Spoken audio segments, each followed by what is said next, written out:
अस्सलाम वालेकुम, मैं हूं आपकी होस्ट सैरिश सलीम और प्रोग्राम है आपका अपना गॉसिप बॉसिप विद सैरिश। जी, इस प्रोग्राम में हम बात करते हैं बहुत ही कोई चटपटी न्यूज़ के बारे में जो कि हो रहा होता है हमारी लॉलीवुड इंडस्ट्री के अंदर। आज भी हम बात करेंगे बहुत सी चटपटी खबरों के बारे में, लेकिन उससे पहले ये इंपॉर्टेंट है कि आप हमारे चैनल को लाइक करें, सब्सक्राइब करें और शेयर करना मत भूलिए। जी, तो अगर आपने लाइक कर लिया है, सब्सक्राइब कर लिया है और हमारी वीडियो को शेयर भी कर लिया है, तो अब बढ़ते हैं आज की इस एपिसोड की जानिब। सबसे पहले तो हम बात करेंगे व्हाट्सएप की न्यू पॉलिसी के बारे में।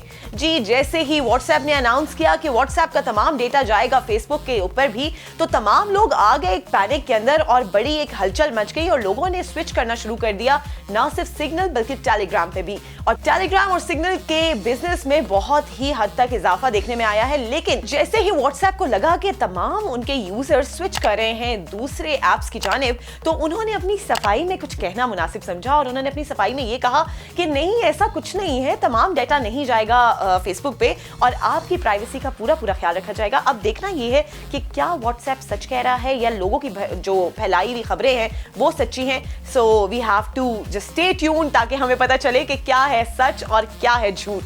जी, बढ़ते हैं अगली खबर की जानिब और अगली खबर है जी, एफबीआई ने नोटिस भेज दिया है। किसको?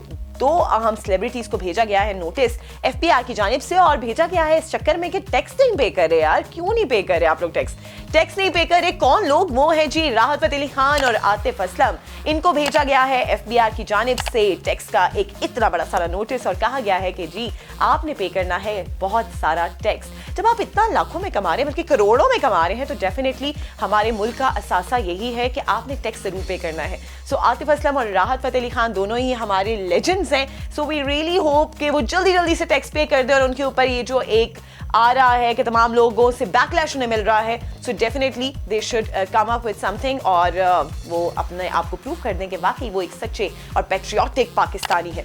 बढ़ते हैं अगली खबर की जानिब और अगली खबर है जी, जैसा कि आप जानते हैं कि हमारा सोशल मीडिया हमेशा इस ताक में रहता है कि ना सिर्फ पॉजिटिव इमेज को प्रमोट किया जाए बल्कि कुछ ऐसी अफवाहें भी फैलाई जाएं ताकि पेजेस जो है वो अपनी ज़्यादा हाइप क्रिएट कर सकें और ज़्यादा फॉलोअर्स गेन कर सकें। सो इसी चक्कर में अक्सर कुछ ऐसी अफवाहें भी फैलाई जाती हैं जो घर को ना सिर्फ तोड़ने का सबब बनती हैं बल्कि सेलिब्रिटीज़ के लिए बहुत परेशानी का भी सबब बनती हैं। जी, ऐसी कुछ खबरें फैलाई जा रही थी सनम जंग और उनके हस्बैंड के हवाले से कि उन दोनों की हो गई है सेपरेशन, और ऐसे में सनम जंग आई हैं टीवी पे। उन्होंने फिर बात करते हुए मीडिया से बताया है कि अभी तक तो सेपरेशन नहीं हुई, लेकिन अगर आप लोग की ऐसी अफवाहें नहीं तो डेफिनेटली सेपरेशन हो जाएगी। सो प्लीज स्टॉप इट और ऐसी खबरें फैलाना बंद कीजिए किसी के भी हवाले से जब तक आपको कोई ऑथेंटिक न्यूज नहीं मिल जाती।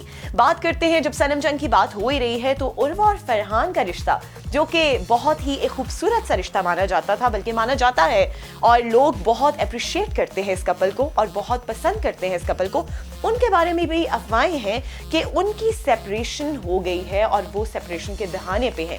सो यहाँ पे हम अभी कंफर्म नहीं है क्योंकि उर्वा और फरहान की जानिब से कोई भी इसके ऊपर ना तो उन्होंने कोई ऑथेंटिकेशन दी है, ना उन्होंने कोई इसका मुस्बत जवाब दिया, ना ही कोई मनफी जवाब दिया। So we are waiting for Urwa and Farhan कि वो तमाम पब्लिक को जल्दी से एक अच्छी खबर बताएं कि वो सेपरेट नहीं हो रहे and they are still together. Faisal Qureshi और अदनान सिद्दीकी ने एक न्यूज़ ब्रेक की है और बहुत ही इंटरेस्टिंग सी और बहुत ही एक अच्छी सी खबर है जो उन्होंने न्यूज़ ब्रेक की है कि जल्द ही आपको देखने को मिलेगा एक बहुत ही अच्छा सा एक कोलैबोरेटिव प्रोजेक्ट, और जिसमें ना सिर्फ पाकिस्तानी इंडस्ट्री के तमाम अदाकार होंगे, तमाम अदाकार तो नहीं, सॉरी, बहुत अच्छे कोई अदाकार चुने जाएंगे और बहुत जो है उम्दा परफॉर्मेंसेस होगी, बल्कि साथ साथ तुर्किश जो है स्टार्स भी उसका पार्ट होंगे। और जैसा कि आप जानते हैं कि अभी भी तुर्किश स्टार्स आए हुए हैं पाकिस्तान और एक कोलैबोरेटिव प्रोजेक्ट की तैयारियां की जा रही हैं। सो फैसल कुरैशी और साथ साथ अदनान सिद्दीकी ने ये ब्रेक की है news. So we are looking forward कि कब ये प्रोजेक्ट हमारे सामने आए और कब हमारे बेहतरीन अदाकार और तुर्किश बेहतरीन अदाकार साथ मिलके एक कोलैबोरेटिव सा प्रोजेक्ट करें। So we are looking forward to that. Shahida Amini, जिनको सब जानते हैं उनकी खूबसूरत सी चहकती महकती सी आवाज की वजह से, उन्होंने रिसेंटली एक इंटरव्यू में आयमा बेग और साथ बिलाल सईद को दिया है थोड़ा सा सबक। जी, शाहिदा अमीनी ने अपने रिसेंट एक इंटरव्यू में कहा कि आयमा बेग गाती तो बहुत अच्छा है और बहुत खूबसूरत भी हैं, लेकिन क्या ही अच्छा हो कि वो अगर नाक से गाना बंद कर दें।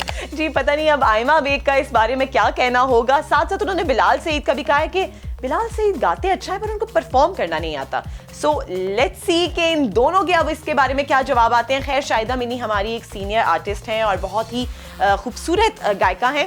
सो वी रियली होप कि ऐसा कोई बैकलैश इनको ना मिले, बल्कि एक पॉजिटिव सजेशन समझ के इग्नोर कर दिया जाए, बल्कि इग्नोर ना किया जाए बल्कि अमल किया जाए इन केस अगर आयमा बेग और बिलाल सईद को भी यही लगता है कि हाँ वाकई इसमें कुछ बेहतरी की जा सकती है। जी जाते जाते एक बहुत ही इंटरेस्टिंग सी आपको बताना चाहूंगी खबर, और इंटरेस्टिंग खबर सेलिब्रिटीज के हवाले से तो नहीं है, लेकिन हमारे गुजरांवाला के एक बहुत ही मजे के एक शख्स हैं जो इतने भोले भाले हैं कि उनको पता ही नहीं चला कि वो इतने सालों तक जो शादी का मंत्र पढ़ते रहे वो बेसिकली सऊदिया का कौमी तराना था। जी बिल्कुल, वो जो वसीफा पढ़ते रहे शादी का वो सऊदिया का कौमी तराना था, और बाद में उन्हें जब पता चला तो उन्होंने अपना सर पीट लिया। लेकिन अब क्या हो सकता है, मेरे ख्याल में शायद अल्लाह ने उनको इसी तरह बचाना था। खैर लेकिन आज के एपिसोड से इतना ही। यकीनन आपने आज के एपिसोड को एंजॉय किया होगा। मजीद अपडेट्स के लिए आपने लाइक करना है सुनो डिजिटल को, और सुनो डिजिटल के इस प्लेटफॉर्म से आपको मिलेगा बहुत ही मुनफरिद सा content. So like it, subscribe it and do share the video. Allah Hafiz.